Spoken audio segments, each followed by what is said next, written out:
Hello my dear students, in this video class we are going to discuss chapter 10 history, Indian fine arts and architecture. My dear students, with the arrival of the British as well as Mughals, a lot of changes took place in the art forms of our country, India. As British as well as Mughals came with the different style of art and architecture, some influence of that were visible into the Indian era. So, art scene. My dear students, before the arrival of the Britishers, Indian artists were using the natural brushes, natural dyes, natural colors, especially the watercolor, for the purpose of painting. The things which were painted, they were mostly the images of the god and goddesses.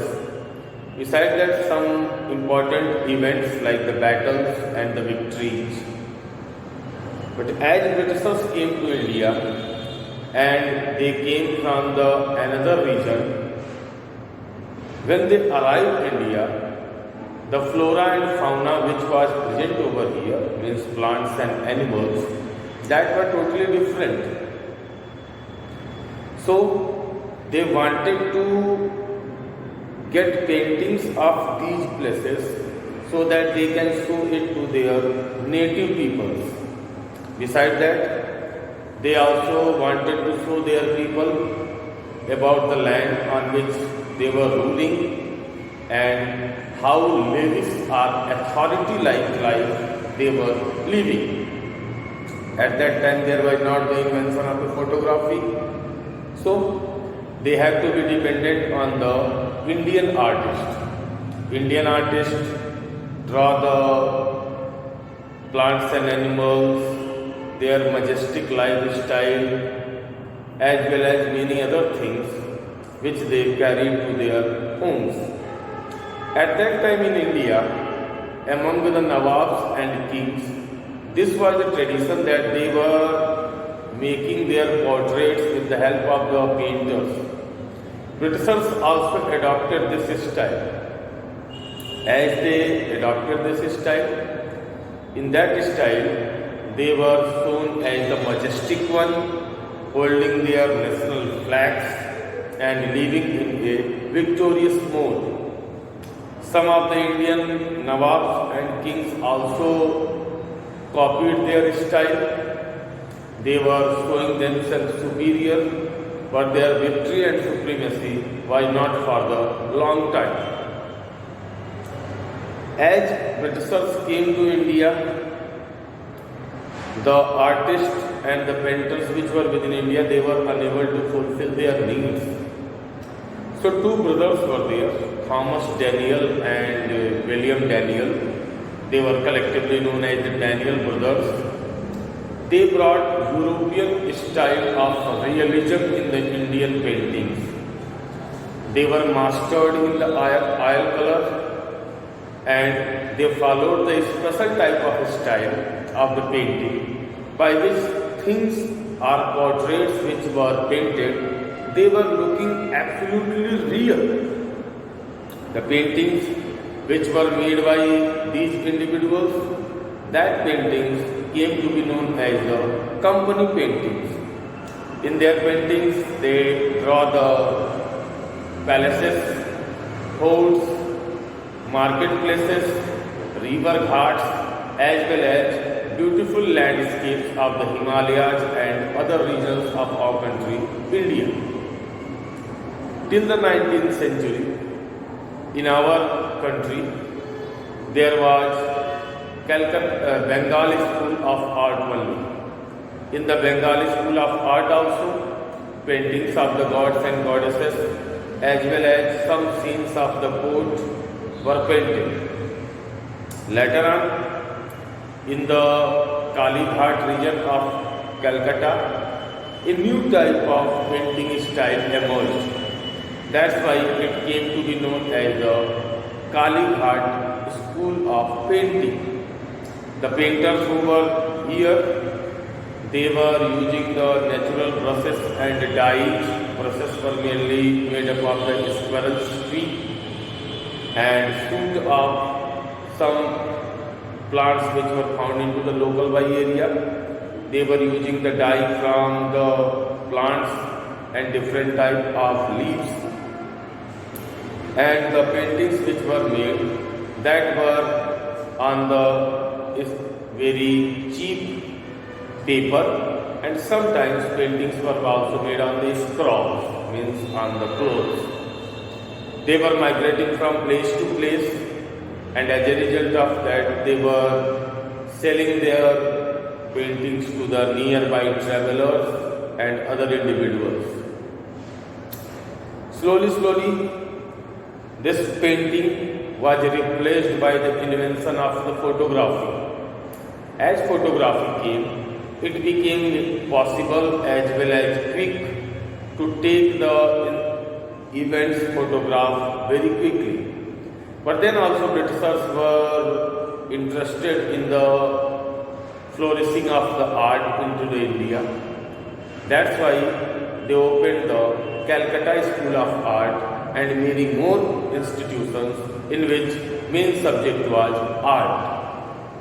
Now, during that time there were two eminent, or we can say famous painters within India. One was the Raja Ravi Verma and another was the Abanindranath Tagore. Raja Ravi Verma was a master in the oil painting. He also adopted some realistic style of the Europeans, and he mainly painted the portraits of the different god and goddesses of the Hindu mythology. Abanindranath Tagore was another painter. He, with his some supporters, gave this view that the painting of the Raja Ravi Verma was a copy of the European style. So he told, it is our responsibility that we should protect the Indian style and we should encourage that. So Abanindranath Tagore and his colleagues' paintings were mostly related into the Indian style. So this was the condition of art. Now what about the architecture? But before going to the architecture, it is also necessary to know about the development of the literature.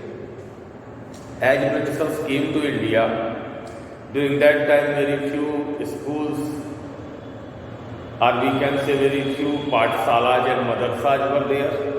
The number of literate people were less. That's why there was not too much progress in the field of the literature. But slowly, as British were educated to us, they were an allied group. For them, reading was a hobby. So at that time, a lot of books, magazines, newspapers, journals, periodicals were printed. With the emergence of the nationalist feelings, many pamphlets, journals, posters, slogans, etc. were printed, and they were circulated among the countries in the different languages like the Hindi, Urdu, Persian, local language as well as English, because at that time there was a large group of readers. Earlier time very less Indians were knowing the English language, that's why the number of the literature which were produced within the English, they were limited. But slowly many Indians also mastered in the English. So now the printing materials were both in the Hindi and the English.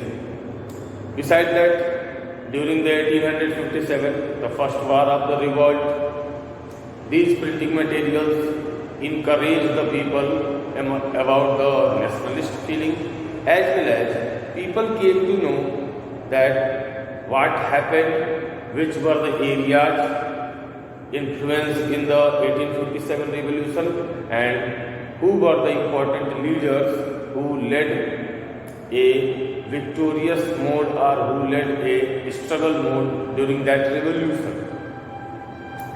Besides that, with the arrival of the British, some, we can say, skill type or some influential pamphlets, poetry, prose, drama, satire, etc. came into practice.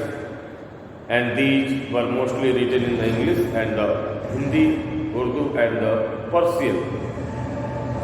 So we can say during the tenure of the British, these all languages got the high reputation. The ghazal of the Urdus were too much famous among the masses.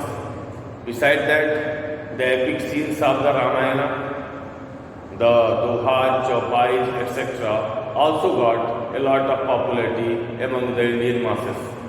So overall we can say during the British time there was a lot of growth in the field of the art as well as in the field of the literature.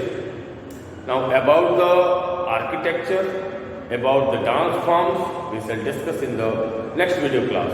Till that time, bye bye.